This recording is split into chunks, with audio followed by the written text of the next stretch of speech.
Okay, hello guys, welcome back with me. My name is Michael from electrical engineering class, and now I want to share and explain to you about introduction to writing text, context, and genre. Writing adalah salah satu bentuk perwujudan linguistik kompetens yang diekspresikan dalam bentuk penggunaan bahasa tulis atau written selain dalam bentuk bahasa lisan atau oral. Dalam kategori language skills, writing masih dianggap sebagai skill yang paling sulit di antara speaking dan reading oleh sebagian besar siswa atau mahasiswa. Listening mungkin saja dianggap memiliki tingkat kesulitan yang sama dengan writing skills. Apapun bentuk penggunaan bahasa, baik lisan maupun tertulis, pengguna bahasa language users akan senantiasa bertautan dengan masalah semantik dan pragmatik, serta masalah structure and texture. Semantik berkaitan dengan tingkat pemahaman pengguna bahasa akan meaning of words, word groups, and clauses. Sedangkan pragmatik berkaitan dengan tingkat pemahaman pengguna bahasa akan kontribusi konteks untuk mempertajam dan membentuk the meaning of words, words groups, and clauses. Structure berkaitan dengan tingkat pemahaman tentang grammar dan segala bentuk peraturan ketatabahasaan untuk menjamin ketepatan penggunaan kalimat dengan segala bentuk komunikatif expression lainnya. Sedangkan texture berkaitan dengan masalah kejelasan clarity secara keseluruhan, tujuan utama suatu informasi, gagasan atau pesan, communicative purpose yang dituangkan dalam sebuah teks secara utuh, unity. Sebelum memasuki pembahasan utama buku ini, yaitu Writing Clues, saya akan mengajak Anda untuk terlebih dahulu memahami tentang writing and language function dan text and context of communication. Yang pertama, writing and speaking. Selain aktivitas penggunaan bahasa dalam bentuk speaking dan reading, aktivitas writing menulis adalah salah satu bentuk manifestasi pemanfaatan bahasa sebagai media komunikasi. Pengguna bahasa Inggris sebagai bahasa asing seperti masyarakat Indonesia akan senantiasa mendapati bahwa writing tidaklah semudah speaking, walaupun keduanya dianggap sebagai bentuk manifestasi aktif penggunaan bahasa or encoding. Dalam kegiatan writing, penulis sebagai narasumber tidak dalam situasi berhadapan face to face dengan pembaca sebagai target informasi. Oleh karena itu, jika misunderstanding karena pembaca misinterpreting the text, akibatnya bisa fatal. Di dalam aktivitas speaking, narasumber bisa menggunakan sekaligus seluruh linguistik dan ekstra linguistik competence untuk membantu membuat informasi, gagasan, atau pesan sehingga communicative purpose menjadi lebih jelas. Misalnya, selain narasumber bisa menggunakan bahasa dengan ketepatan penggunaan grammarnya, dia juga bisa menggunakan gerakan tubuh, gerakan tangan, dan facial expression dalam menjelaskan informasi yang dimaksud. Dengan demikian, benarlah yang dikatakan orang bahwa jika yang diutamakan dalam sistem pembelajaran bahasa Inggris adalah communication, yaitu bisa berbicara dengan bahasa Inggris semata, maka penguasaan content words dirasa sudah cukup.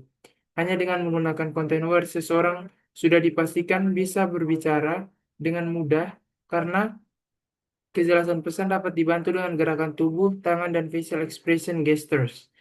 Di dalam aktivitas speaking, jika hanya berpatokan pada communicative approach seperti versi orang-orang pada umumnya, mungkin Anda bisa melakukannya tanpa perlu merasa berdosa, meskipun secara gramatikal atau secara struktur, bentuk kalimat atau bentuk ujaran yang keluar dari bibir masih kacau, semrawut, dan tidak beraturan.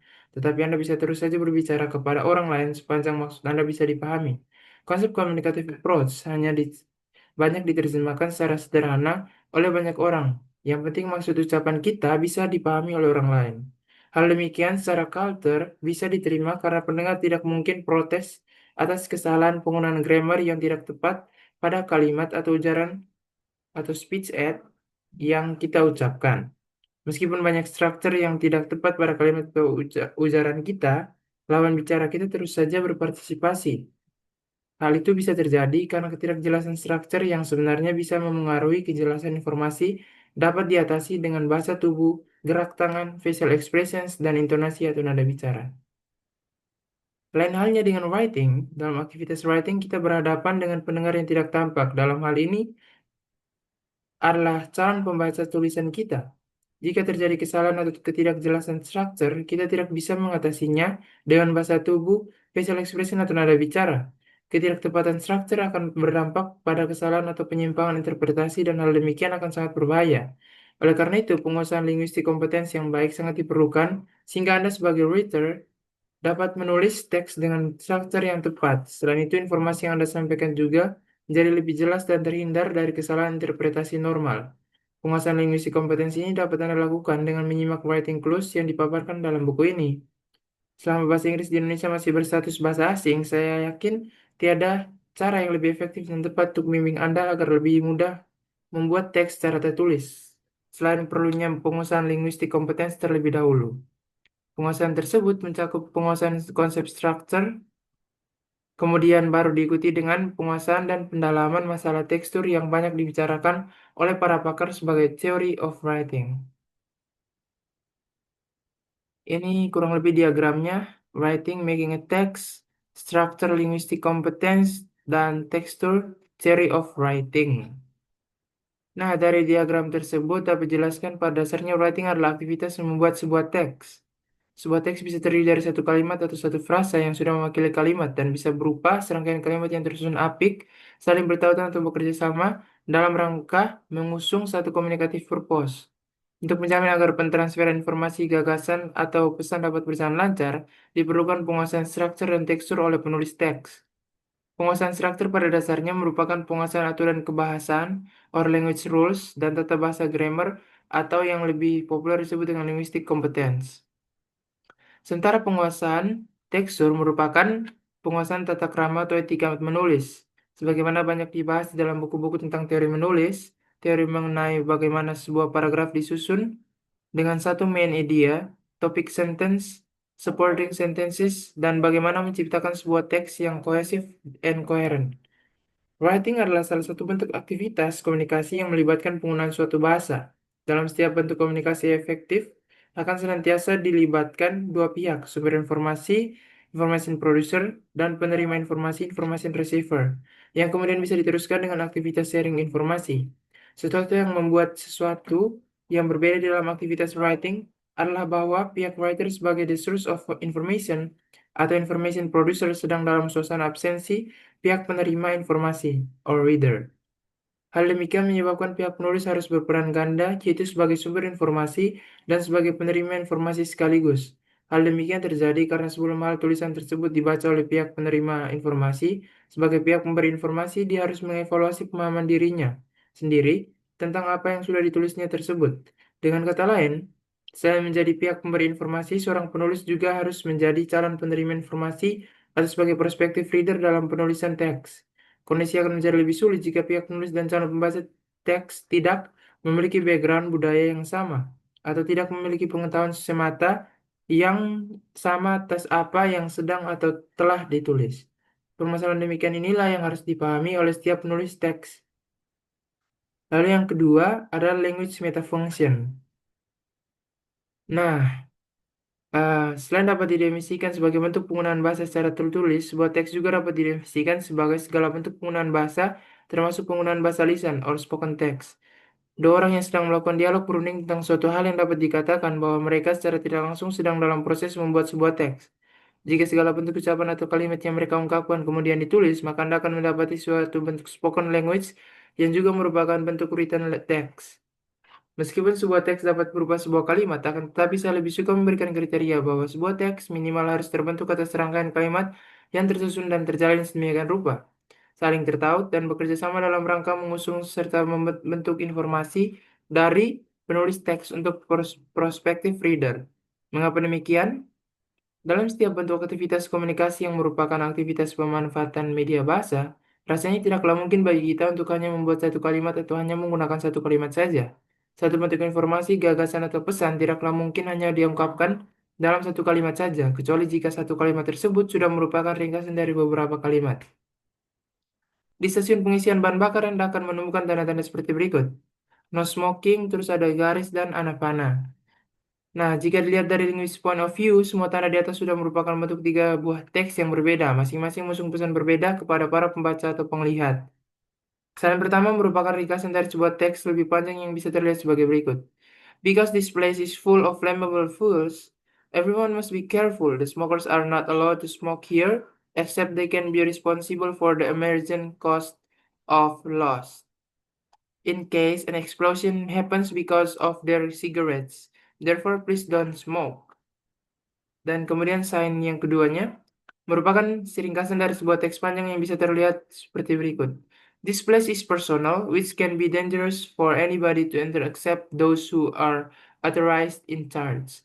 Therefore, you are not allowed to enter this place or you will be fined in case you are found getting in. Please don't enter this so that you will not have to pay any fine for careless act. Lalu kemudian sign yang ketiga merupakan ringkasan dari sebuah teks panjang yang bisa terlihat seperti berikut. You are not allowed to go straight or turn right. You'll find a dead end. If you go straight, if you turn right, you will against the traffic and it can endanger your safety. You will be pulled out by a policeman and be fined for breaking the regulation. To find your comfort of driving, please turn left and have a nice drive. Dari penjelasan di atas dapatlah disimpulkan bahwa sebuah written text lebih merupakan suatu bentuk rangkaian kalimat yang tersusun formally menurut aturan kebahasaan yang sudah baku, dibarengi dengan pengindahan konsep kohesif and coherent dalam mengusung satu tujuan komunikasi. Sebuah teks tertulis bisa terdiri dari satu paragraf atau lebih dari 50 paragraf yang textually meaningful dengan satu tujuan komunikasi. Jika Anda mengamati sebuah written text, Anda akan menemukan tiga macam fungsi bahasa. Pertama, ideasional, kedua interpersonal, dan yang ketiga tekstual.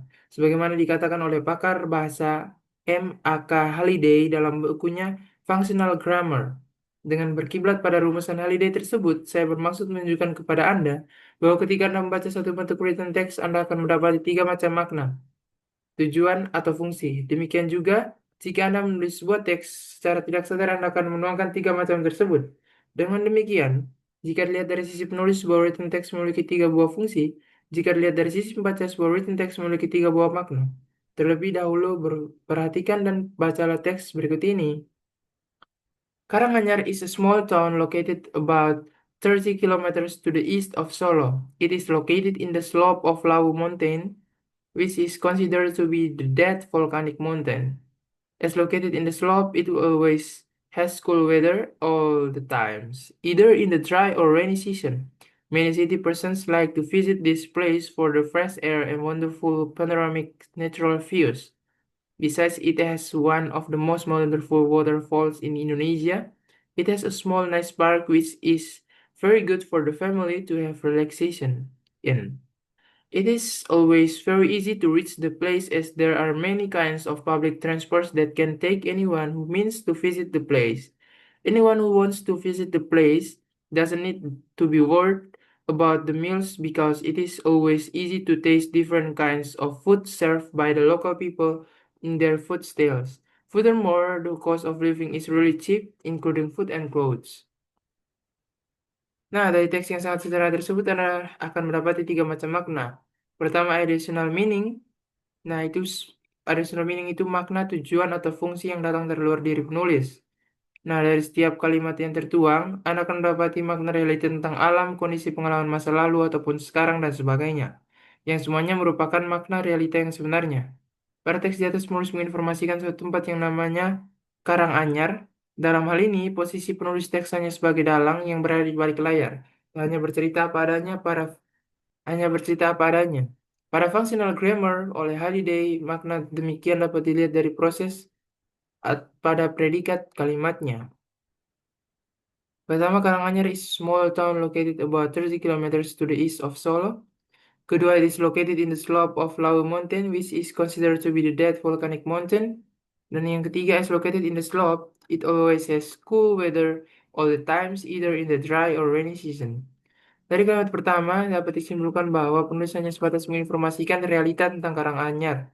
Tidak mungkin penulis akan mengganti kalimatnya dengan Karanganyar is a big city located about 10 kilometers to the east of Solo. Demikian juga jika kalimat kedua ditulis, it is located in the slope of Merapi Mountain, which is considered to be the dead volcanic mountain. Jika ditulis demikian, penulis tidak lagi menginformasikan realita yang ada. Demikianlah dapat saya jelaskan kepada Anda apa yang dimaksudkan dengan additional meaning. Elemen beberapa kalimat di dalam teks tersebut dengan berkiblat pada functional grammar akan saya jelaskan dengan memisahkannya sebagai berikut. Subjek, objek, komplement yang diwakili oleh partisipan, sedangkan predikat diwakili oleh proses, dan adverb, phrase, or adverb clause diwakili oleh circumstance. Kalimat yang digaris bawah menunjukkan embed clause atau anak kalimat adjective clause. Karanganyar is a small town located about 30 kilometers to the east of Solo. Nah, yang digaris bawahi menunjukkan embed clause. Nah, itu anak kalimat. Jadi located about 30 kilometers to the east of Solo anak kalimat. And then in the slope of Laumont. Oh, no. Um, I mean, uh, yang di kotak itu. Nah, di sini kalimat yang digaris bawah itu menunjukkan anak kalimat. Nah, anak kalimatnya yang which is considered to be the dead volcanic mountain. Lalu ada yang which is very good for the family to have relaxation in. Nah, di sini, nah subjeknya itu di sini Karanganyar is a small town. Nah, predikatnya itu diwakili oleh proses. Nah, predikatnya di sini is. Nah, dan adverb, oke. Adverb phrase atau adverb clause. Nah, adverb phrase-nya itu located about 30 kilometers to the east of Solo. So, Karanganyar itu subjeknya, is itu proses, predikatnya, is a small town. Nah, Karanganyar is a small town located about 30 kilometers to the east of Solo itu adverb phrase-nya. Nah, lalu di bawahnya juga seperti itu, it is located, it-nya itu di situ subjek. Pokoknya yang di huruf tebal subjek, lalu dalam kotak itu adverb phrase, lalu yang di garis bawah itu anak kalimat atau adjective clause. Dan yang kedua itu ada interpersonal meaning. Interpersonal meaning adalah makna atau tujuan yang datang dari diri penulis dan tertuang pada setiap kalimat yang ditulis. Pada functional grammar, maknanya direpresentasikan pada penggunaan subjek dan finite pada subjek dan auxiliary pada predikatnya. Yang kemudian disebut mood, MOOD, dan selebihnya disebut residu. Oh ya, residu. Kita lihat kembali beberapa kalimat berikut. Nah, kalimatnya masih sama. Nah, dalam ungkapan kalimat yang pertama, selain penulis bercerita tentang realita, dia juga mewakili maksud tertentu dari dirinya sendiri. Ini dapat dilihat dari subjek dan auxiliary di bagian predikatnya. Disebut sebagai interpersonal meaning karena dalam menuliskan setiap kalimat pasti terdapat maksud tertentu yang diseringkan penulis kepada pembaca. Jika kalimat pertama dikupas, maka personal meaning dari sisi penulis adalah penulis ingin mengungkapkan sesuatu tentang Karanganyar, maka subjek kalimatnya adalah Karanganyar, bukan Yogyakarta atau Semarang. Auxiliary yang dipergunakan adalah is, yang berarti bahwa penulis bermaksud menginformasikan tentang kondisi sekarang. Nah, jika diganti dengan was, maka maksudnya akan menjadi lain. Interpersonal meaning yang tertuang pada kalimat ketiga dapat dideskripsikan sebagai berikut. Penulis masih ingin mengungkapkan tentang Karanganyar. Auxiliary yang digunakan pada kata predikat has adalah does. Ini berarti penulis juga bermaksud ingin menginformasikan tentang kondisi sekarang. Penggunaan always menunjukkan bahwa penulis memberi tekanan kebenaran yang diinformasikan 100%. Maksud akan menjadi lain jika penulis menggunakan sometimes. Elemen-elemen kalimat dikupas menggunakan functional grammar dengan memisahkannya sebagai mood, subject plus finite, dan residu, precetor plus complement plus adjunct. Kalimat yang di garis bawah menunjukkan embed clause. Karanganyar is a small town which is located about 30 kilometers to the east of Solo. Nah, that is subject plus finite. Lalu yang dalam kotaknya itu preciator plus complement plus adjunct. Nah, bisa lihat di sini contohnya. Ya, sebenarnya bisa ditambah eh, a small town which is. Di situ ada tambahan which is. Lalu, nah yang ketiganya itu ada does, it does, always. Nah, itu bisa ditambah juga. Oke, kurang lebih seperti itu. untuk personal meaning. Lalu yang ketiga, textual meaning. Textual meaning adalah satu makna utuh dari keseluruhan teks yang ditulis juga merupakan kesimpulan maksud atau tujuan ditulisnya sebuah teks. Textual meaning lebih merupakan communicative purpose suatu teks yang bukan bersifat kalimat per kalimat, akan tapi berupa makna yang disimpulkan atas rangkaian kalimat dari yang pertama hingga akhir. Setiap teks yang ditulis pasti memiliki suatu tujuan atau pasti memiliki communicative purpose. Inilah yang dimaksud dengan textual meaning. Nah, oke. Agar textual meaning menjadi jelas, sebuah teks harus ditulis cohesively dan coherently. Dapat Anda baca pada clue 12 dalam buku ini. Oke, nanti clue 12. Dalam konteks textual meaning, hal yang penting bagi Anda sebagai pembaca adalah kemampuan menyimpulkan communicative purpose pada teks yang Anda baca dan tujuan akhir teks tersebut. Sementara itu, jika Anda berdiri sebagai seorang penulis teks, hal yang harus Anda lakukan adalah bagaimana Anda bisa memperjelas communicative purpose dari teks yang Anda tulis dengan konsep textual meaning. Dalam hal ini, penggunaan cohesive dan coherent code devices menjadi sangat ditamakan. Nah, dari konsep textual meaning, apakah kira-kira communicative purpose dari teks di atas? Sama memberikan informasi gambar tentang indah dan nyamannya Karanganyar dengan cuaca yang senantiasa cool, udara yang senantiasa fresh, dan dengan panorama alam yang wonderful. Jika teks tersebut ditulis oleh seseorang yang tinggal di Karanganyar dan bekerja di agen atau kantor pariwisata, maka secara tidak langsung teks tersebut juga merupakan bentuk iklan untuk menarik perhatian supaya Anda berkunjung ke sana. Nah, itu functional grammar. Itu memberikan petunjuk untuk menciptakan textual meaning sehingga communicative purpose of the text menjadi lebih jelas dan mudah dipahami oleh pembaca. Setiap kalimat diciptakan dengan kategori bagian. Tem yang merupakan bagian pangkal berpijak diintegrasikan sebagai bagian awal kalimat. Rem merupakan deskripsi continuity dari bagian kalimat yang dikategorikan sebagai tem. Bagian kalimat yang dikategorikan sebagai tem adalah bagian awal kalimat, subjek atau adverbial phrase or clause. Dilihat dari konsep tem dan rem, beberapa kalimat di dalam teks di atas dapat dikupas dengan adjective clause di garis bawahi dan adverbial clause dicetak miring. Nah, itu. Ini contohnya. Pertama itu misalnya Karanganyar. Nah, temanya itu tentang Karanganyar. Is a small town located about 30 kilometers to the east of Solo. Dan remnya di situ yang mulai dari is a small sampai of Solo. Nah, yang kedua itu it is sebagai tem. Is located in the slope of Lawu Mountain itu sebagai rem. Lalu which what is considered to be the dead volcanic mountain itu sebagai adjective clause. Clause. Nah, lebih seperti itu, contoh-contoh lainnya juga begitu. Misalnya yang akhir ini, anyone is sebagai term, who wants to visit the place sebagai adjective clause, lalu doesn't need to be worried about the meals itu remnya, dan because it is always easy to taste different kinds of food served by local people in their food stalls. Nah, itu sebagai adverbial clause. Nah, lanjut. Dalam konsep textual meanings, diperkenalkan juga konsep cohesive dan koheren. Kedua konsep tersebut sangat berkaitan dengan masalah penciptaan sistem hubungan antar kalimat dalam satu paragraf dan antar paragraf sehingga hasil rangkaian kalimat tersebut bisa menjadi sebuah mediator rote yang comfortable untuk meluncurkan informasi, ide atau pesan penulis. Konsep koheren dapat diciptakan antara lain dengan menggunakan kata penghubung besides, as, because, furthermore, dan sebagainya. Sedangkan konsep kohesif dapat diciptakan dengan konsep perujukan reference, konsep perwakilan substitution, konsep peringkasan elipsis, dan konsep hubungan konjunktif phrases. Nah, perhatikan kembali teks di atas, apa akibatnya jika kata penghubung yang tersebut dihilangkan? Apakah meluncurnya informasi masih terasa nyaman? Tentu saja tidak, kan?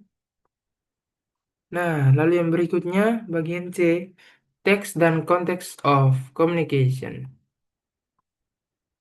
Sebagaimana telah dijelaskan di atas bahwa teks dapat didefinisikan sebagai suatu bentuk perwujudan penggunaan bahasa yang meliputi perwujudan penggunaan bahasa secara lisan maupun tertulis. Di dalam buku ini definisi telah lebih terfokus pada pembahasan perwujudan penggunaan bahasa secara tertulis. Penciptaan sebuah written text sangat tergantung pada kemampuan seorang dalam menuangkan informasi, ide, atau pesan yang kemudian direpresentasikan dalam bentuk rangkaian kalimat-kalimat sedemikian rupa sehingga konteks atau kumpulan kalimat-kalimat tersebut menjadi textually meaningful. Secara praktis dapat saya katakan bahwa the quality of the text depends on its writer's writing skills. Penguasaan writing skill yang baik ditopang dan penguasaan yang baik tentang teks, konteks, dan genre dipastikan akan menghasilkan sebuah tulisan yang baik dan lebih berkualitas baik dari segi struktur maupun tekstur. Sebagian dari kita mungkin masih ragu-ragu menjawab letak makna sebuah teks. The meaning of text tidak saja terletak pada the meaning of words yang telah terangkai dalam suatu struktur sesuai dengan tata bahasan yang berlaku, tetapi juga dipengaruhi oleh konteks dan untuk siapa teks tersebut dibuat. Suatu sikap yang tidak naif jika kita harus mengakui bahwa penolakan dasar dari suatu teks muncul dari struktur yang melatar belakangi bagaimana teks tersebut dibuat. Namun demikian, makna teks juga sangat bergantung pada konteks of situation. Siapakah penulis teks, siapa target membaca, dan apa yang sedang dibicarakan. Kejelasan makna atau communicative purpose atau teks juga dipengaruhi oleh kualitas retorik, rhetorical styles, dari penulis teks itu sendiri. Rhetorical styles adalah suatu gaya tentang bagaimana seorang penulis mengonstruksi ide dan menuangkannya dalam sejumlah kalimat yang dipilih. Kedua pasang kalimat berikut memiliki makna yang sama tapi diungkapkan dengan rhetorical styles yang berbeda. I've asked the newsboy to send the papers to my house every morning. I have the papers sent to my house every morning. Make sure that you always close the door when you are in. Be sure to have the door Be sure to have the door closed when you are in. Nah, oke. Untuk bisa menghasilkan sebuah tulisan yang baik, Anda perlu memperhatikan budaya, yaitu bagaimana suatu maksud harus dituangkan secara kultur agar dapat diterima. Selain itu, Anda juga perlu memperhatikan ketatabahasan dan membaca teks-teks lain lebih banyak lagi sehingga Anda memiliki gaya tulis yang lebih baik. Berkiblat pada pendapat Celce Murcia et al., kualitas penulisan sebagai sebuah teks sangat dipengaruhi oleh kualitas pengetahuan seorang penulis tentang budaya di mana teks berkorelasi, penguasaan kebahasaan, dan gaya pengonstruksian informasi, ide, atau pesan oleh si penulis. Nah, ketiga komponen tersebut dapat dipaparkan dalam skema berikut ini. Di tengahnya ada written text, selalu terhubung dengan cultural competence, linguistic competence, dan rhetorical styles. Nah, terwujudnya sebuah teks secara umum lisan maupun tertulis tidak terlepas dari kontribusi teks yang konteks yang melingkupi konteks sangat berpengaruh terhadap terbentuk sebuah teks. Dengan melihat dan menyimak sebuah teks, kita akan bisa memprediksi macam konteks yang melingkupi teks tersebut. Membaca sebuah teks tertulis memungkinkan Anda untuk bisa memprediksi suatu gambaran suasana tertentu. Demikian juga dengan memahami suatu konteks di mana bahasa akan dipergunakan, Anda bisa menentukan teks macam apa atau dengan genre apa teks harus dibuat. Berkiblat pada rumusan Halliday, realisasi sebuah teks baik lisan maupun tertulis sangat tergantung pada konteks budaya, cultural konteks di mana suatu kelompok atau komunitas berada di dalamnya. Di sini terlahirlah sederet genre, specific type of text. Realisasi sebuah teks juga tergantung atau sangat dipengaruhi oleh konteks situasi, situational konteks, apa yang dibicarakan dengan siapa kita berbicara, dan model teks apa yang dikiranya cocok untuk mengomunikasikan apa yang kita bicarakan tersebut. Berikut skema praktisnya. Ada social cultural context, genre, context in which language is to be used with its specific communicative. Lalu lanjut the kind of text to be made or released. Lalu context of situation-nya itu ada feel, tenor, dan mode. Oke, lalu selanjutnya ada yang D, genre and text realization. Pada setiap komunitas atau kelompok masyarakat tertentu, pasti terdapat suatu adat, etika, sopan santun, tata krama tertentu yang secara konvensi telah disetujui bersama. Etika atau tata krama tersebut berlaku dalam banyak hal dengan model yang berbeda-beda pula. Pada sesuatu yang secara konvensi telah disetujui bersama dan dianggap telah memiliki relatif kebenaran yang pasti, inilah yang akhirnya melahirkan sederet genre di dalam komunitas itu sendiri. Untuk lebih praktisnya, saya akan memberikan contoh genre pada suatu komunitas manajemen perusahaan. Setiap manajemen perusahaan pasti telah memahami etika melakukan pekerjaan surat menyurat. Mereka pasti sudah memahami bagaimana sebuah surat penawaran sales letter harus dibuat, yang pasti surat tersebut berbeda dengan surat permintaan or inquiry. Kenapa? Ini disebabkan kedua jenis surat tersebut memiliki genre yang berbeda dan masing-masing pihak di dalam manajemen perusahaan tersebut pasti sudah memahami dan sepakat dengan genre of sales letter atau genre of inquiry. Oleh karena itu, jika Anda membuat surat penawaran, Anda harus membuatnya sesuai dengan genre surat penawaran yang pada dasarnya telah disepakati oleh komunitas para pebisnis. Jika tidak, Anda akan dianggap sebagai orang asing yang tidak mengetahui dunia korespondensi. Selanjutnya, surat penawaran yang Anda buat disebut written text. Penulisannya sangat tergantung pada sebuah genre yang terlahir dari suatu konteks budaya orang-orang pebisnis di lingkungan perusahaan. Pada setiap genre terdapat satu communicative purpose. Pada sales letter tersebut, communicative purpose-nya adalah memberikan informasi suatu jenis produk lengkap dengan harga dan persyaratan pembeliannya. Given information about products, prices, and terms, and an order expectation from the prospective customers. Hubungan antara cultural konteks dengan text realization sangat hebat dan erat, sebagaimana tergambarkan pada skema di atas. Warna dan kualitas teks sangat dipengaruhi atau ditentukan oleh situational konteks. Jika digambarkan secara lebih detail, hubungan antara satu cultural konteks dengan situational konteks adalah sebagai berikut. This is cultural konteks, ada situational, situational, situational, situational, situational. Jadi dari satu cultural konteks itu ada berbagai situasi. Dalam konteks budaya, sebagaimana telah digambarkan sebagai etika atau tata krama, pada komunitas pekerja kantoran atau perusahaan di atas terdapat berbagai macam konteks situasi atau konteks urusan. Hal tersebut akan berpengaruh terhadap terwujudnya sebuah teks yang efektif. Konteks budaya pada unit korespondensi yang melahirkan genre di bidang korespondensi akan melahirkan beberapa konteks urusan yang berupa konteks korespondensi pemasaran, konteks korespondensi penjualan, konteks korespondensi pemesanan barang, dan sebagainya. Di dalam sebuah situational konteks terdapat tiga macam elemen yang berkontribusi di dalamnya, yaitu field, tenor, dan mode register. Situational konteks pada genre yang bermaksud menawarkan atau memberikan informasi tentang suatu produk akan memengaruhi bentuk teks yang akan dibuat. Nih, register fieldnya macam produk akan apa yang ditawarkan, kualitas harga, persyaratan pemesanan, dan sebagainya. Lalu pada tenor, status jabatan dan seberapa dekat hubungan antara kedua belah pihak. Jika penawaran tersebut dilakukan secara tertulis, maka hal tersebut menunjukkan status jabatan dan seberapa dekat hubungan antara penulis surat dengan calon pembaca surat. Hal demikian akan berpengaruh terhadap tingkat formalitas penggunaan bahasa. Lalu yang berikutnya ada mode. Itu merupakan keputusan pemilihan model penggunaan bahasa, channel of language being used untuk menawarkan produk tersebut. Apakah tertulis melalui media telepon, tertulis melalui surat biasa, dengan brosur, press list, dengan email, melalui fax mail.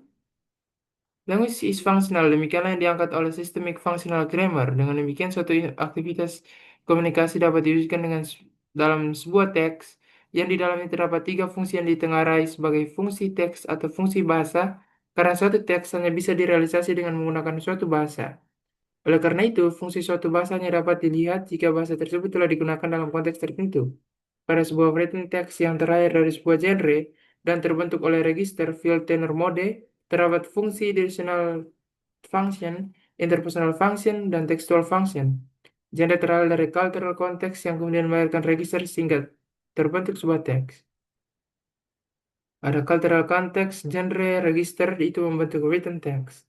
Setiap kali Anda mendengar genre, maka konsepkan di dalam pikiran Anda sebuah communicative purpose, di mana terdapat keterpaduan tiga buah fungsi dalam sebuah teks yang dibentuk oleh register additional, interpersonal, dan textual function. Hubungan antara genre dengan register untuk menghasilkan sebuah teks dapat saya gambarkan seperti di bawah ini. Nah, interpersonal, additional, field, tenor, mode, tekstual, semuanya saling terkait dan itu terhubung dengan written text. And then, ini ada registernya itu field, topik yang dibicarakan, genrenya itu additional function.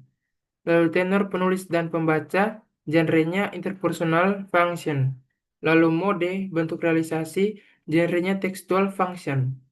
Dalam cultural konteks, genre melahirkan tiga fungsi, additional function, yang direalisasi oleh field di dalam register, interpersonal function yang direalisasi oleh tenor di dalam register, dan textual function direalisasi oleh mode di dalam register.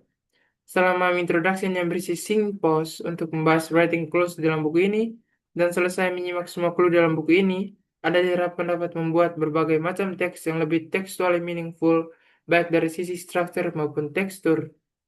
Oke, that's all about the material. Good luck, always do the best, and love sincerely. Okay, bye.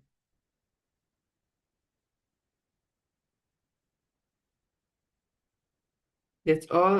Thank you for your participation and your attention for my explanation. Uh, that's all. I hope the material can help you to know about uh, the meaningful function and the others. Okay, bye. See you.